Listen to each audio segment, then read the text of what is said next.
SJ. Welcome to Mvskoke Radio, your weekly source for tribal and community news, interesting guests and discussions, plus a local events calendar.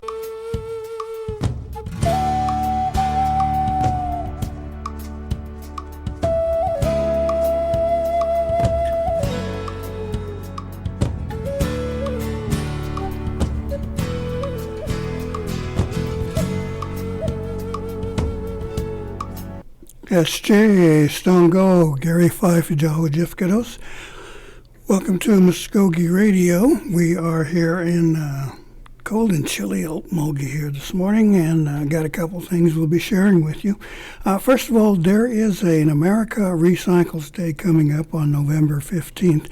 We'll be speaking with Mr. James Williams of our environmental department about what they've got planned and how they will be recycling materials for Mvskoke Creek citizens and our community.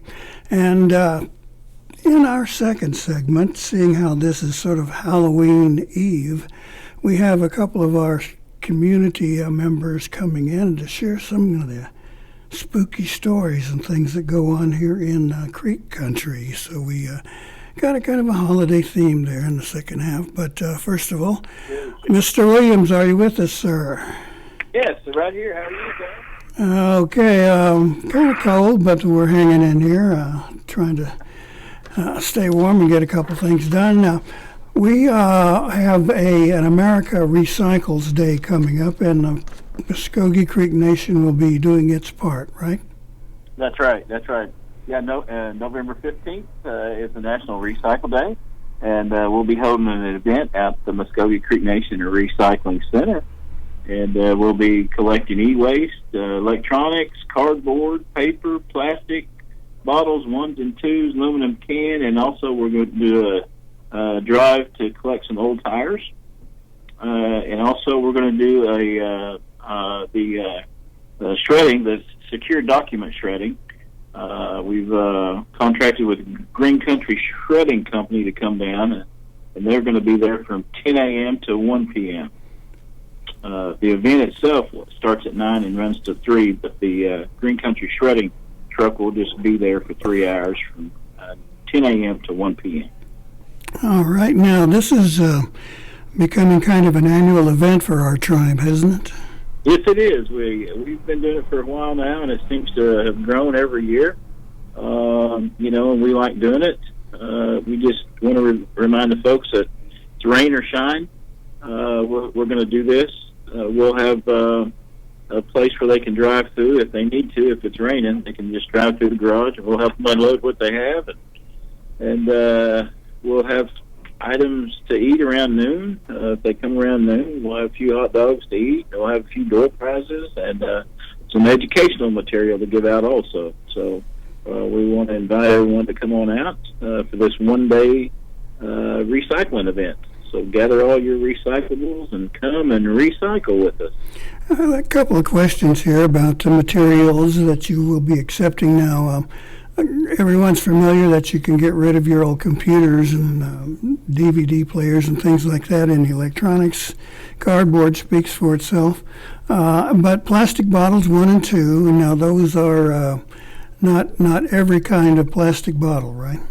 No, it's not every type of plastic bottle. Yeah, usually you can look on a bottle of some type container, and it'll have the arrows, the 3 arrows there, and it'll have a number in the middle of it. And if it's a 1 or a 2, we'll take it. Most of the water bottles or the Coke bottles, they are the 1s, and the 2s are usually like a Tide bottle or a dishwashing bottle, which is a little thicker plastic. So we'll take either 1s or 2s. If you're going to give us a detergent bottle, we'd ask that you might rinse that out first. We don't want to contaminate too much, and that'd be great, too, if we could do the Coke bottles, but the water bottles are fine. They can just be empty, and we'll just flatten those out. But, yeah, we're open. It seems like a big collection point of ours is the number 2s with the Tide bottles. You'd be surprised how many empty Tide containers we get. Well, people are trying to stay clean, I guess, huh? There you go. Clean them clothes. Okay, now, The other question, tires. Now, I don't remember that being one of the collection items in the past, but you've decided to do that this year. We've done that for the last couple of years. The first year we didn't get any. We didn't get any tires. Last year we did it, and we got about 15,000 tires. Oh my God! So we got quite a few tires, and the only catch here is that it can't be on a rim, and it can only be a passenger car tire. So we don't take the semi tires or the big tractor tires or the ATV tires or any type like that. It just has to be like a regular pickup tire or a car tire, 13, 14, 15, 16, 17, 18, that type tire, in that size. But we just don't, the folks that we use to come and get our tires, they just don't do semi tires. Okay. And tractor tires, yeah. Right, but the other ones that are not destined to become a swing in somebody's yard, you will take. Yes, we will take.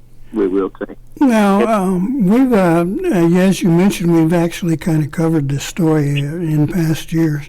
Has there been any change in the amount and response that our citizens and community members have been making? Is this a growing thing? How are we doing? I think we're doing pretty good. I think we do a little more each year. I know we're doing more electronics every year, and that just probably with the trend of people that buy a lot of electronics, and I'm the same way too. As soon as you buy something, it's obsolete when you get it home because there's something always new coming out. So some of the electronics that we've had for years.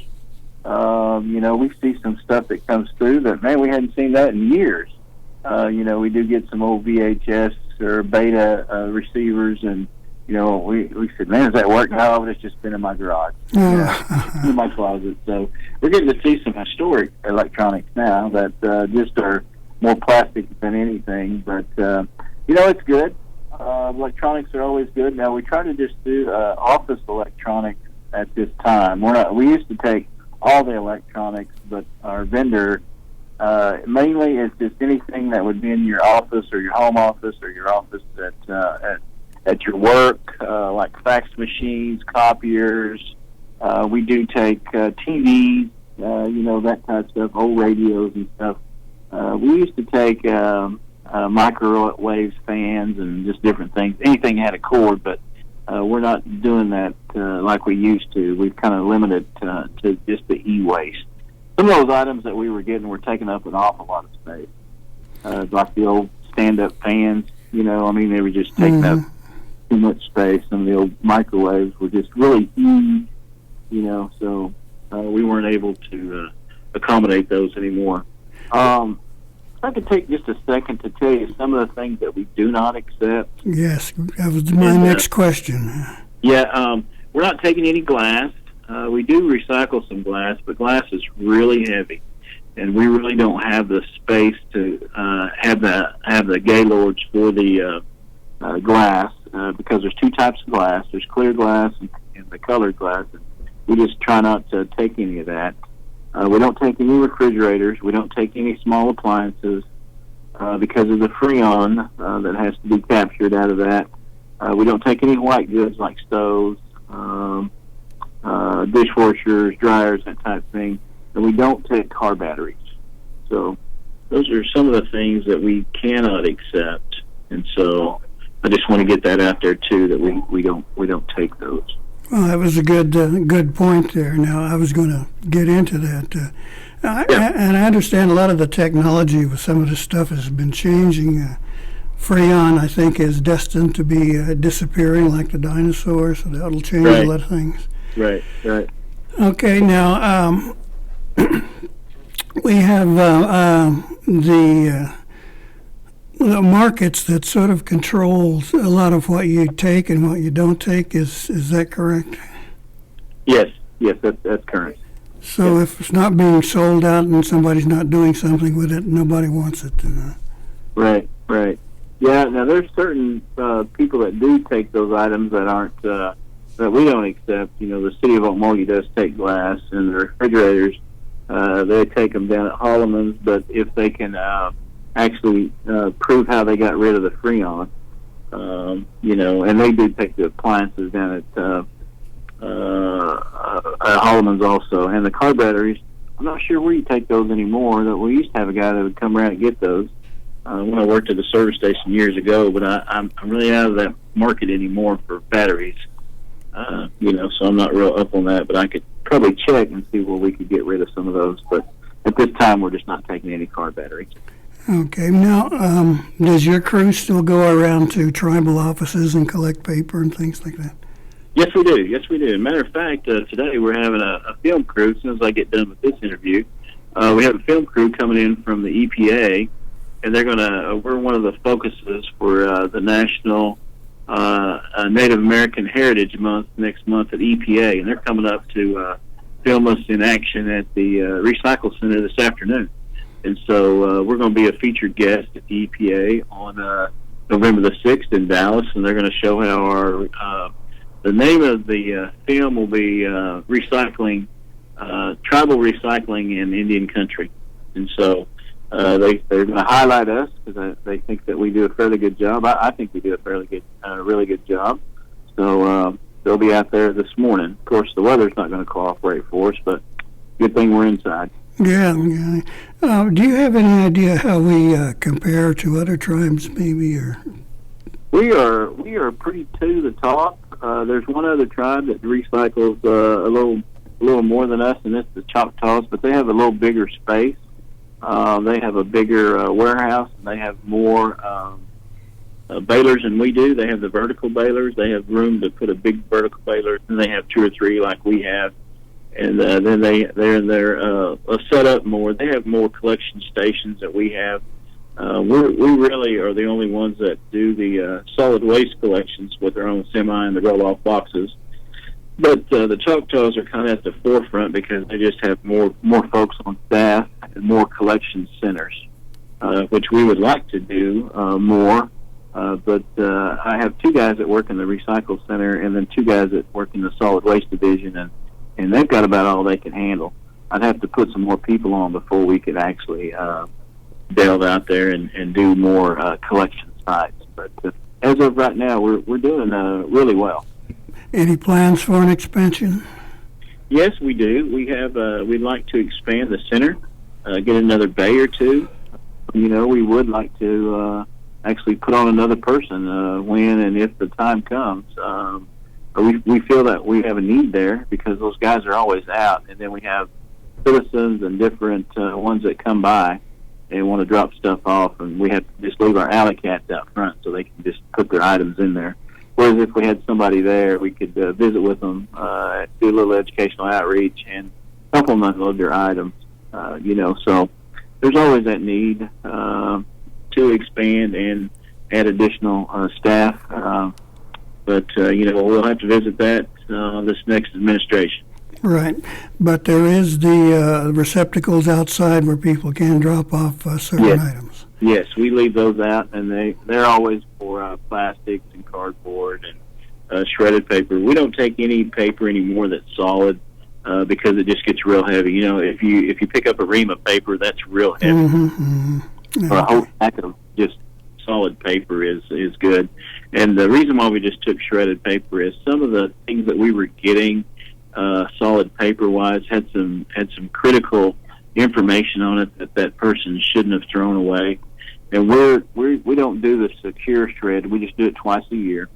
We do it on Earth Day and we do it on National Recycle Day. And that's when if they need to bring their solid paper and need it shredded, like old checkbooks or old tax returns, this is a secure shred, and we can give you a certificate for a secure shred. Great. Now, don't drop off your garbage, right? No, don't dump off your garbage. We've had a few, and we've had to give them a call. We do have cameras out at the center, and we can see who drops it off. We've had to call a few people to come and get your trash. We're not a trash collection place. We're just a recycle collection place. So, right. Okay, well, we're going to have to move on here, but let's run over the logistical details one more time. Sure. It's November 15th. Starts at 9 o'clock and runs till 3 o'clock. The location is our Mvskoke Creek Nation Recycle Center. It's just north of McCoy's. At our address is 12675 Gun Club Road in Okmulgee. And we're at the very back of the lot there. We have a big slanted roof building. I'm sure there'll be a lot of cars out there. If you can't find us, you can give us a call at 918-549-2580, and we will give you the directions to come on out there. And we wish everybody would come out, take advantage of the Green Country shredding for secure shred if you have some items that need to be shredded. If not, bring your e-waste, your electronics, cardboard, shredded paper, plastic bottles, 1s and 2s, aluminum cans, and your car tires. Okay. James Williams, thank you so much. I know you're busy. We'll let you get back to your video there, and good luck with it. And I got a few things I'll probably be getting rid of myself. Well, welcome to come and see you, and if you come closer to noon, we'll allow to have you a hot dog ready. All right. Come on out. Okay, all right. Mido. Thanks again. Thank you. Okay, James Williams with our Department of Environmental Services. So we're going to take a short pause here, and we'll be back with our guests to talk about some spooky stories. So stay with us here on Mvskoke Radio. Who am I? Am I Indian? Just 'cause I'm a girl from the res, don't make things up about me. What if I move away? Then who am I? Some kids try meth just to escape, but then I think about my grandma, my little brother, my beadwork, my poetry, and I think, I like who I am, and I know meth is not for me. Check out ncai.org, a message from the Partnership for a Drug-Free America and the National Congress of American Indians. Get ready, hockey fans, because the Tulsa Oilers are back at the BOK this Sunday. The action starts at 4 o'clock when the Oilers face off against the Rapid City Rush. Stick around after the game and skate with the players. Buy tickets today by phone or text at 918-632-7825. That's 918-632-7825. Or online at TulsaOilers.com. TulsaOilers.com. Tulsa Oilers Hockey. Fun for the entire family. Okay, hockey fans, there's a chance to have a good time with your favorite sport. All right, we're moving on here to our second segment here. We have joining us in the studio Mr. John Tiger. Whoa, excuse me there. And would it be Joe Mahaya, Becky Barnett? Okay, I want to make sure I get it correct before. Amahaya. Yes, Amahaya, yeah, Mado. Well, folks, we're going to be, you can use headphones if you like, but if you don't want to listen to yourself, you're welcome to not use them. We want to thank you all for taking your time on a day like this to come down. Now, we're sitting here on Halloween Eve. And our focus for this segment is coming to spooky stories that we hear around Creek Country. Now, we've all kind of heard little bits and pieces of things around from our parents and our family and friends and this sort of thing, but we thought we'd kind of focus in on them, some of the things that we have and haven't had a chance. Now, let me start with you, John. I understand you host a section there at your place to let people come in and share stories and talk. Yes, this began as a family gathering probably 10 years ago, as just for the family, and we shared stories, and then interest grew, and the Eufaula Canadian Tribal Town picked up the sponsorship of this gathering, and it's at my house in Eufaula, located southwest of Eufaula, about 7 miles, and this year we've had approximately about 150 people attend, our largest. And again, I would just like to thank the Eufaula Chamber of Commerce for allowing us to use their sound system, and Mr. Chris Hill, who was our MC this year. Mm-hmm. He was there and helping us out, just move the program along. Okay, and Becky, you are on the staff of our language department. You are June Mahaya. And responsible for the Mvskoke language that you hear in this show. For the most part, I'm still working on it, but I'm getting more. You're working on it. You got to use it. You gotta use it. I mean, that's part of it. It's being part of our language. Right. Now, a lot of our tradition and culture has focused on things that we don't normally see or hear through the day, or particularly the night and things like that. I remember my dad telling me a couple stories about, I guess, the equivalent of a spirit bear or something over around Sepulpa area, Nogazoma, I believe. Mm-hmm, mm-hmm. Yeah, and I was thinking, oh my gosh, I don't want to be traveling down those roads. I don't want to hear kind of things like that. Now, John, is this the sort of thing that people share with you? I mean, it sounds like you went from like a backyard sitting around a campfire kind of thing. Yeah, that's how it began. We started talking and built fire, and we had some food, and we shared food stories. And as my family grew, my siblings and their kids, they each shared their own stories of what they heard of in the Creek Nation areas of where they live. But as this gathering grew, we invited anybody to come out and share their stories with the audience. And from where I live is called the Canadian Valley, Canadian River Valley, and it lies along the South Canadian River. But this area where I live at is in the Artesia community, and our mountain range here is called Honeycomb Bluff, and that mountain range runs west to the Tuskegee Church, 5 miles west of Eufaula.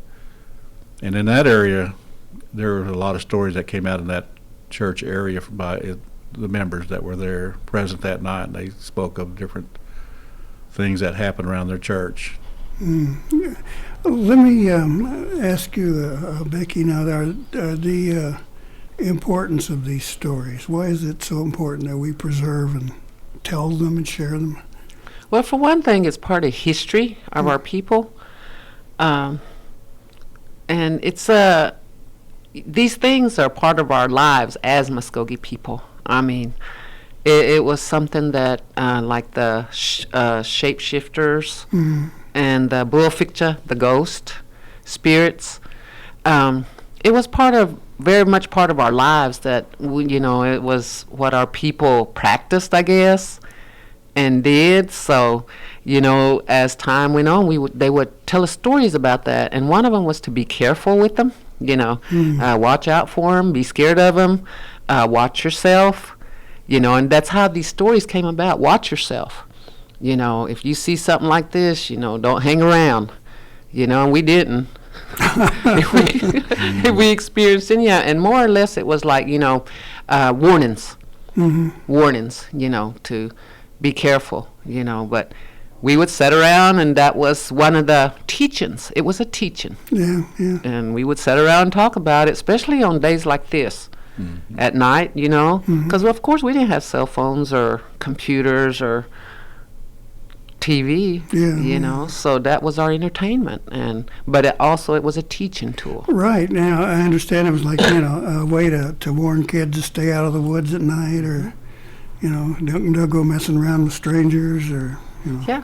Weather like this is it's real favorable for the supernatural to come out, especially at night, and that's why our parents told us not to be playing around at night when it's misty and cold and rainy, because these things are present out there, and anything could happen. So, and if they do get your attention, that's the reason why they tell you not to go outside at night. Okay. Well, let me ask you all to share a story. Maybe one that sticks out in your mind, or one that you is quote popular, unquote. John, Becky, either one of you want to start? Go ahead. And they're pointing at each other. Well, there's so many of them, actually. Go ahead. Well, let me just give you little highlights. I'm not going to mention the people's name that told these stories, right. but one story was they were driving down the road in Mvskoke County, and owl was sitting on the side of the road, and when they approached it, it flew up. When it flew up in the air, it had human feet. Oh, boy. And then another one was somebody brought up the fact that when you're driving down the road in certain areas that you don't look in the back rearview mirror, back seat, and because there's could be presence of something back there. Pair of eyes staring back at you. Huh? Spirits got a ride with you. That's happened a few times in my neighborhood too. My uncle Dan Scott he only drove 25 miles an hour and is not a year old. And something opened the door by the Eufaula boarding school, the old Eufaula boarding school for girls. Opened that door and it drove all the way to Sand Route going west, and it got off. The door opened again at the Ufology Stomp Ground. And he didn't see nobody, but the door opened, and I guess they got a ride. Mm-hmm. But things like that, it was always been in my family. Just things like that can happen. Right now, being a facts and figures kind of person that I am now, what was he driving? Was there a possibility of a mechanical misfunction? He had an old Ford, and it was a 50s model, and this happened to be in about 1970, I think. Okay. And he was an elder man anyway, and he's minister over at Artisy in the Baptist Church. So it wasn't going to be some old rickety Model T with a door flopping open? No, it was he just drove so slow. He drove by himself a lot and couldn't hardly see you that well. But he told my grandfather that was his brother. Gosh. At 25 miles an hour, you could have walked there faster. Becky, is there a story that comes to your mind that you want to share? Yeah, it's got a little bit of history in it, too. I live in the Henry area and lived there all my life. And, of course, my mother, she would tell us stories, and my grandmother would, too. And going east of Hannah, my grandma lived there. And then when you get into Hannah going east, there used to be a railroad. It used to be a railroad track there, and they said trains would come in there. Trains came in through there. And it's a creek now. If you go out there, you can tell it was a railroad track. It's a creek. And my grandma lived east of that, and this was way back, way back. And my uncles, they were little boys. And since they lived there down probably about a quarter of a mile or maybe 500 yards, that was their family cemetery. And when that train was coming in, it would blow its horn. And my grandma, my mother was telling me this story. She said that they were bringing in a woman from Fort Smith that had passed away. And, when they were coming into Hannah, the train whistle was blowing. And she said, they were waiting on that. But my grandma's sister and cousins or something had went down there to wait on the body because it was their family. And she said they heard the train whistling and said she got on the porch and thought, well, she's home. They're bringing her home. And she said about that time, she said the cemetery, she said there was a bunch of bodies out there, it's a bunch of people buried out there. She said they just cried. And she said she thought, well, they're bringing her in and they're mourning her. Bringing her in, and she said it was so loud, said she could just hear them crying. And she said she stood there thinking, and she wasn't afraid. Back then, the elders weren't afraid. It wasn't like us. If I heard something like that, you wouldn't see me standing on the porch. See me somewhere in Hannah, downtown. Beating feet for the highway. But yeah, she used to tell me stories, and that's one thing that sticks out in my mind because, she said she would hear different things, like walking by her house that wasn't there. And she said to her it was more like they kept her company. Now, ghosts keeping you company is not something, but she said they were way out there, no electricity back in those days, and said it was just like they kept her company. But she said she knew that they were mourning, that woman that was coming in on a train. Right. I don't know if this really qualifies, but I've had just a tiny experience like that, or my father did, rather. He lived in Glenpool, and we'd been in that house for a little while. And I had a younger sister who passed away through dumb things that she got involved with. And he said, when they were together, the family was together, they'd always sit around and watch, comedy TV. And I think he said Sanford and Son was a favorite. And he said he was sitting there by himself one night, and that show came on, and then he heard her laughing, next to him. And he said, "Oh boy, my favorite show is back on." And he said he remembered that. It was as clear as a bell. He said, "This kind of thing." Well, our people, I don't know if they've always thought that they were still around, that death wasn't just the end, And so my mom used to tell me, even when a new baby is born in a family, they'll come and see that baby. The family will come and visit, I've had some experiences. We had my youngest daughter had a little girl. She was about a month old. We had her sitting in a carrier. Now, this is a month-old baby, and we was all sitting at the kitchen table, and of course, she wasn't ready to eat yet, but we had her just sitting on the floor, and she looked up toward my refrigerator and just died laughing. Oh, gosh. And I said, "Is she laughing?" And my daughter goes, "Yeah." And I said, "She's not old enough to laugh like that." She just cracked up laughing and just looking up. And my husband goes, "Grandma's playing with her." And I'm like, and I remember that laugh till this day, because she laughed like an adult. Just busted out. A month old, Yeah, she was a month old. old. She'd grin. She was kind of grinning, but not that, oh. Yeah. You'd think they didn't have the lungs developed for that. No, she didn't. She wasn't old enough to laugh the way she did. Oh, my. And when I heard her, I'm like, I stopped, quit eating, quit chewing, and I was like, "Is she laughing?" She said, "Yeah." But yeah, she and my husband had this explanation, said Grandma must be playing with her. Oh, gosh. John, do you have a story there that comes to mind? Not really in one particular. I just want to say that night at our gathering that we had a gentleman similar man from Florida. I didn't catch his first name, but I'm just going to call him Mr. Jim. He was present. And he was just talking about the Bigfoot program they have on one of the reservations in Florida. And another fellow was actually Jackson Barnett's son, Timothy Barnett. He was present. And he was telling us that he's on that Travel Channel with the UFO group that searches for the UFO. He's part of them. He's kind of a regular on that program. He was present.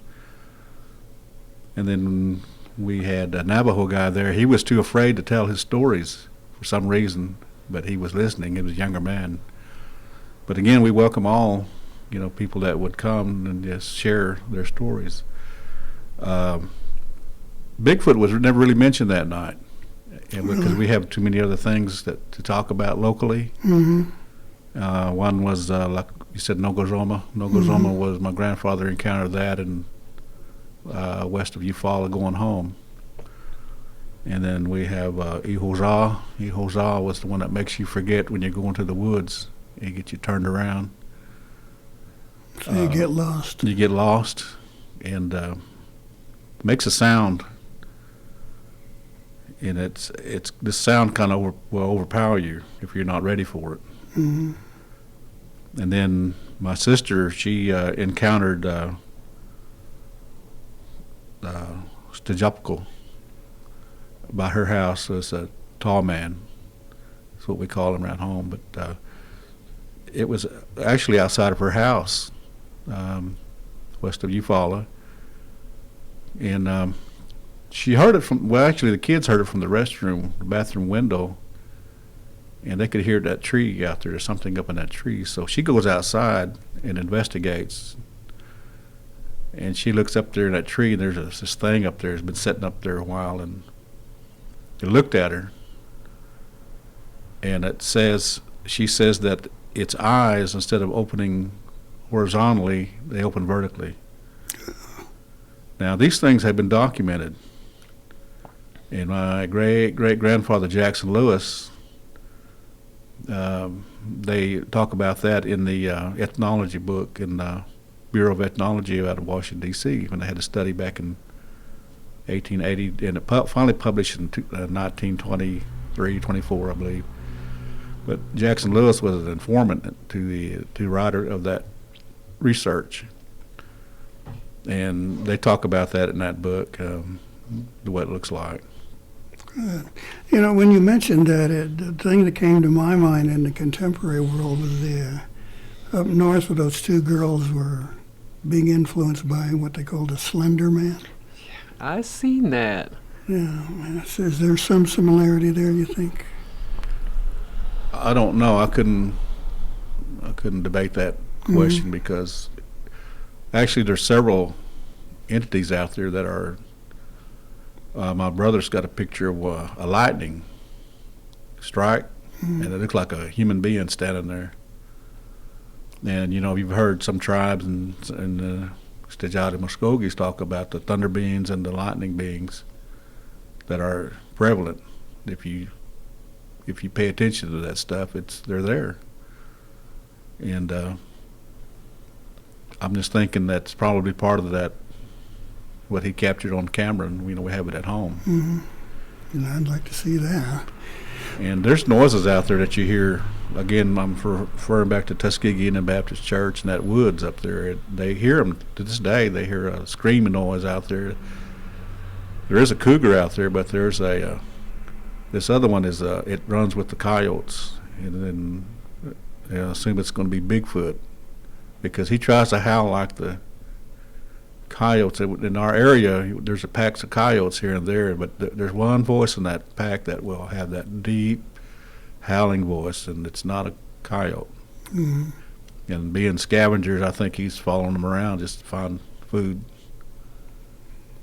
Is there any connection, you think, with what's been called the chupacabra that tends to kind of look like a wolf or a coyote, that kind of thing? I don't know.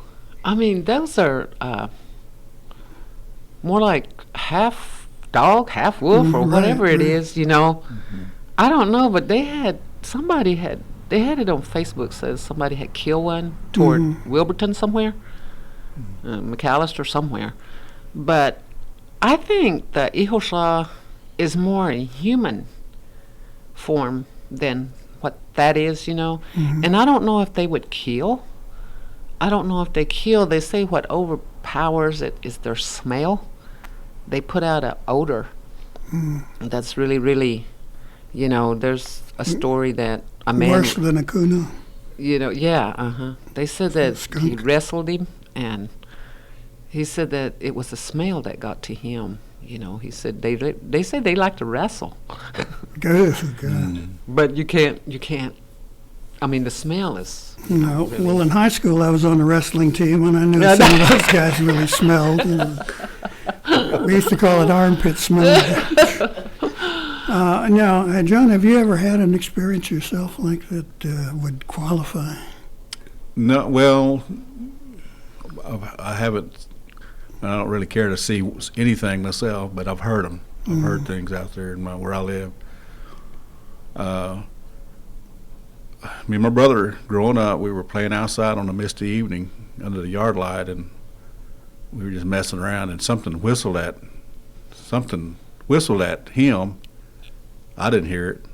We was messing around again, and something whistled at. I heard that whistle. He heard that whistle, and the third time we both heard the whistle, and we told our grandmother that she said, "You need to get in the house. I have to keep telling y'all that because there's something out there." And it's been known to, I don't know exactly what it is, but to abduct kids or try to. My niece, she disappeared for about 30 minutes. My sister, they were down at the field picking pecans in the afternoon, and it was just my sister and my niece. My niece was like 3 years old. She looked up and that little girl was nowhere to be found.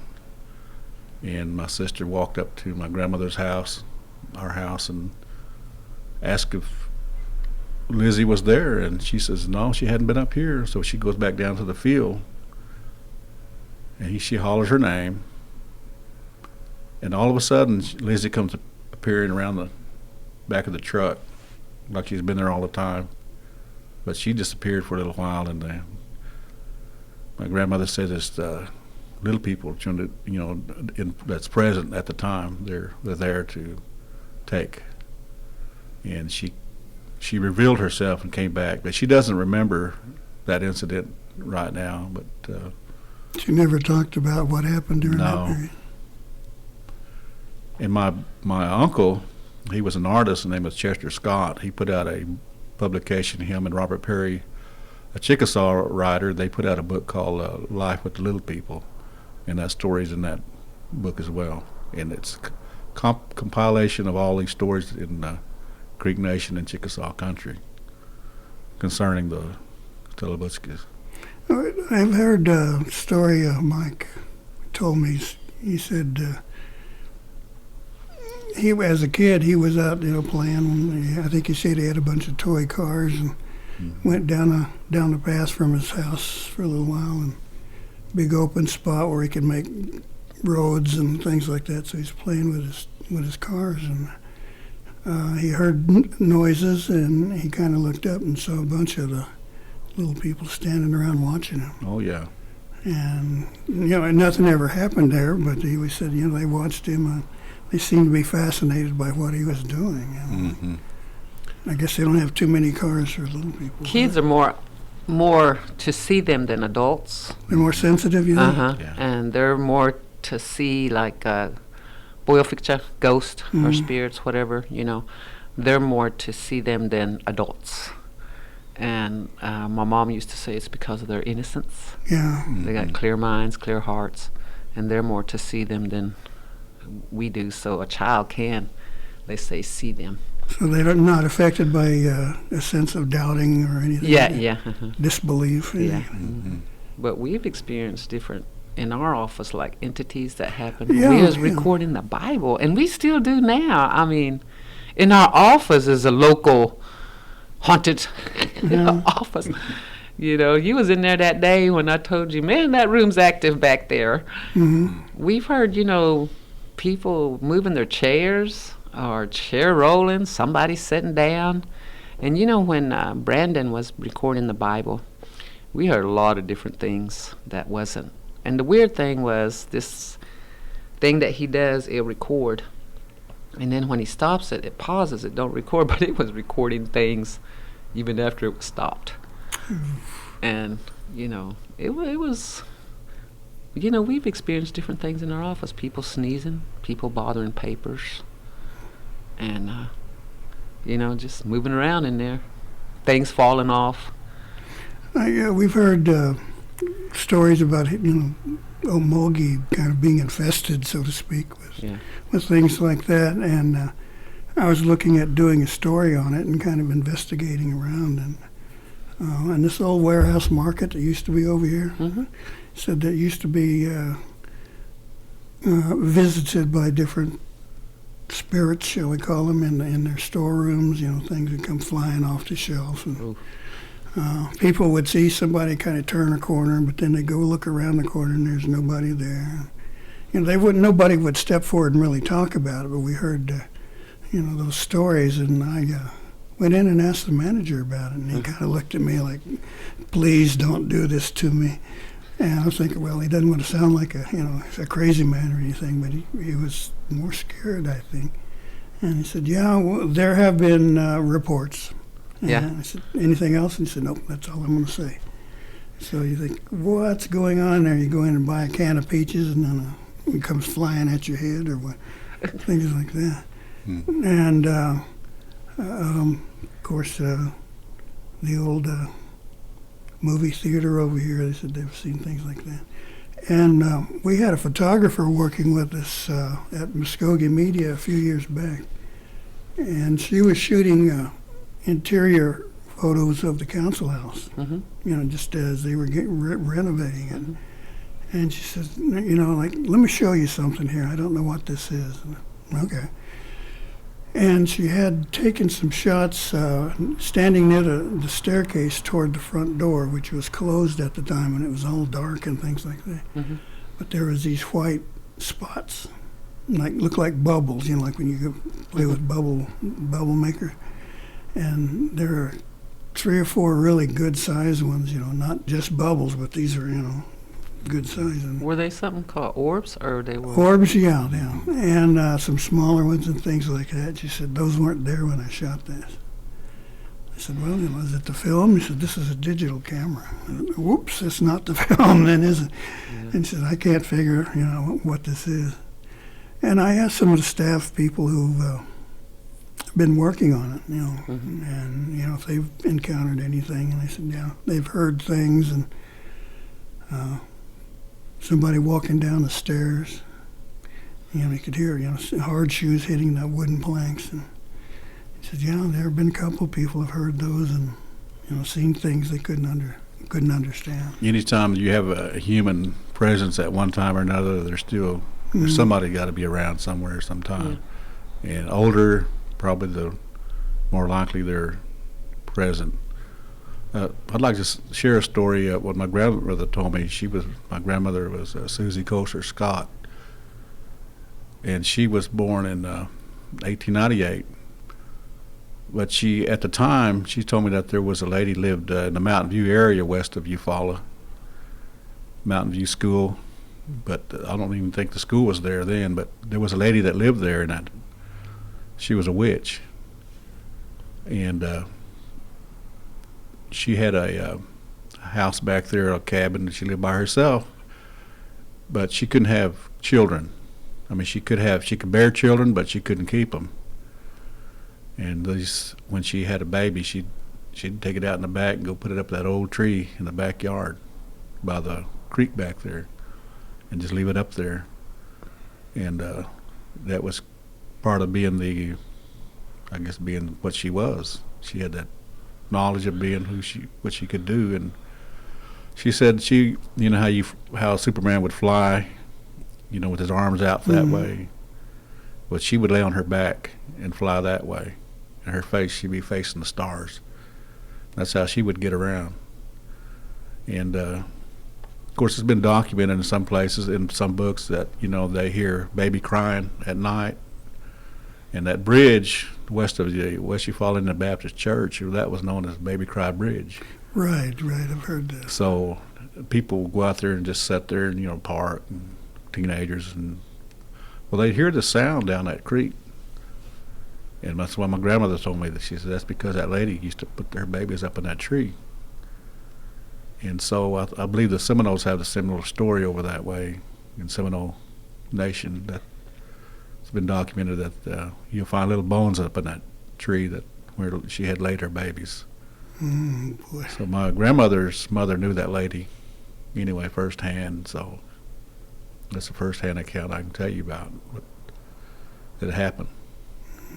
Gosh, a lot of the stories I've heard tend to center around churches, or, you know, old Indian churches, and people saying they saw old friends or an old pastor who used to be there that all of a sudden was there. And places that are, you know, no longer being used right now still have this energy in them. And I've always been curious about what people thought about why a church. You know, why should a church draw this kind of activity? Anybody got any thoughts there? It could be a lot of people, you know, elders that went there, you know, because back then, you know, when they went to church, they were there. They just didn't go on Sundays. They stayed there, you know, and some of them lived on a church ground. And you know, a lot of burials, a lot of funerals being there. Because if you think about it, like someone, like say one church, how many funerals have been there? You know, probably, and some of them, you know, probably decide, well, I'm gonna stick around a little bit, you know, and or some of them might have been members of that church for decades. And I'm talking family, Mhm. like mothers, grandmothers, great-grandmothers been member of that church, and they a familiar place. But they happen in homes too, they happen in a lot of homes too, because, you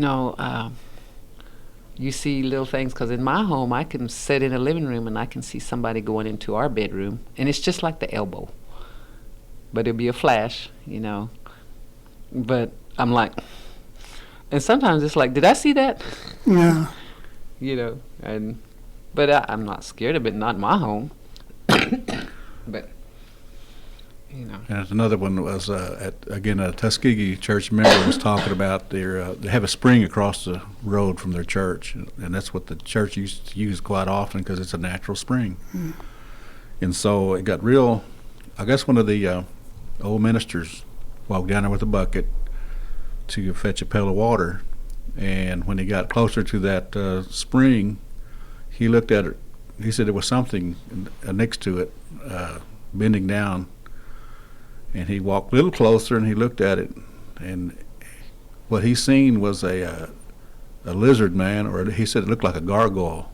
All right. And he was cupping his hand, drinking out of that spring water. So that's another family story they have over there in that area. Do you think that would affect usage of the spring? I don't think so, because spring is sacred, and it's there to quench everybody's thirst. And I've even heard the people that live around there, when it gets real dry in July and August, that you'll hear a lion growl in that area because it's so dry that he's hanging around that water area. Mm-hmm. I've heard that story too by the locals. So come to Eufaula. Bring the Culligan man with you. I don't know, these the strength of these stories is really compelling when we hear them even today. But we have generations moving away from this kind of sensitivity and belief. Do you think? Are we losing it, so to speak? just like everything else, they say, I don't believe it. Mm. But for me, I've actually experienced them. I mean, and they can't say, they can say I don't believe it, and I don't think families sit around anymore and be a family and talk. Yeah. There's no communication anymore because there's cell phones, there's TV, because you'll see families like, one's watching TV over here and the other one's in the other bedroom doing something, and the other one's on a computer and the other one's on a cell phone. So I think that, we need to get, as far as Muskogee people, we need to go back to that family time and tell these stories so that it'll be carried on, Do you feel like these experiences are something to fear, to be scared of? Or I can imagine some of these experiences would be kind of positive, saying, oh, well, there's my aunt that I really loved, and it's so good to see her again, or hear her voice. What do you think? Good, bad, indifferent? It can go both ways to me. It's a good thing that we know that they're just resting for the ones that died. And then on a bad way is, I'm a chicken. I'll confess, because they're not there anymore. Mm-hmm. I mean, they're gone, but if you hear them talking or laughing, they're gone. That's the scary part. They're not, but they're still around. And then the thing about, seeing things or talking about things like that is carry on in history, even if it's your family, or carrying on the area that things out of the ordinary did happen. Like in Hannah, my mom used to say, y'all quit going down that country road. That road's been there forever. It's an old road. Y'all stay off of that. One of these days y'all going to see something and y'all not going to go back on there. Maybe y'all need to. Stay off of that road.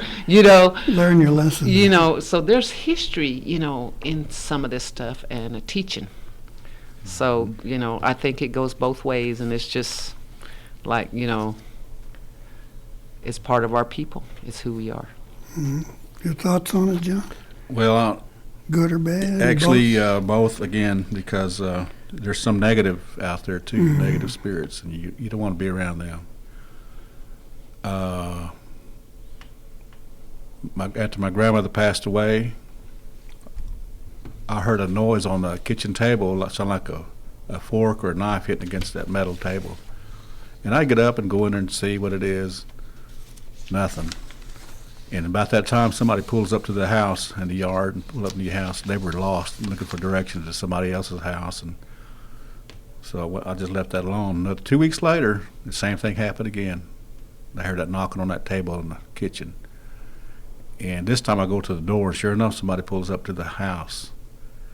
And they were looking for somebody else. But I guess my grandmother or somebody was warning me that somebody's approaching the house. So I have no problem with that. You know, it's just warning me, letting me know that's be aware. And some of these things that your elders talk about, you don't take it for granted, because a lot of them, it'll keep you from getting sick as well. Right. Or from something bad happening to you as a warning. Yeah, it could be a warning, and you take heed. Okay, well, I tell you what, I know it's been fun, a nice change of pace for me. Relaxing to have guests actually in the studio rather than wandering around somewhere else.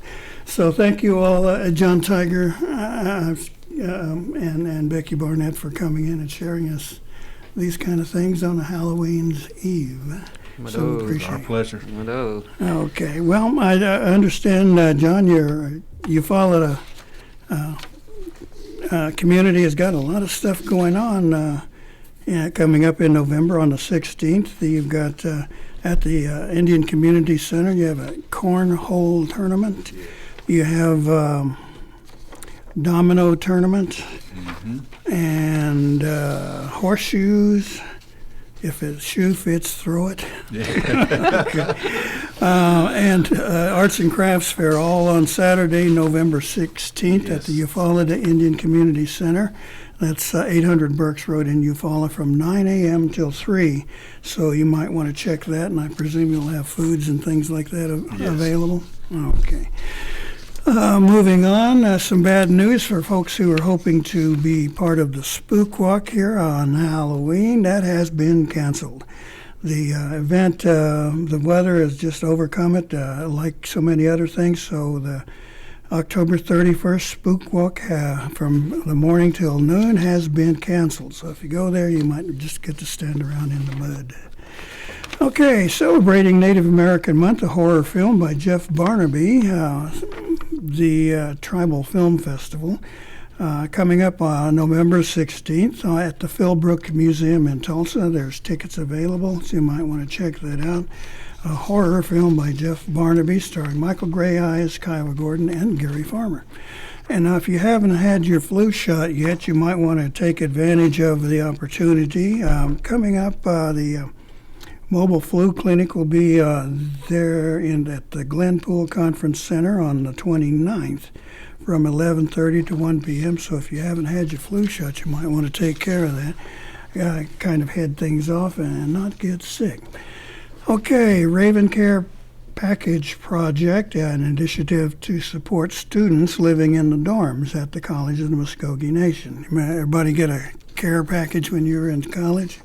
I remember I sure appreciated the ones my folks gave me, but if you'd like to help out these students, you might want to get a hold of them. They're taking kids who might be students residing in the dorm to receive them, and also sponsorship. So if you want to be a student recipient or a sponsor, you want to go to MuskogeYouth.com, RCP, or call 549-2557. Okay, and remember America Recycles Day on Friday, November 15th. Your chance to get rid of certain recyclable items and kind of help clean up the environment.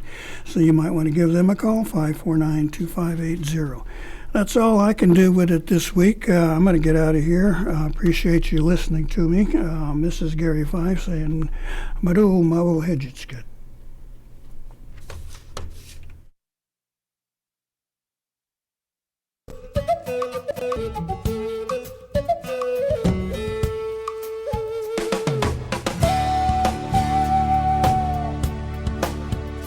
You've been listening to Mvskoke Radio.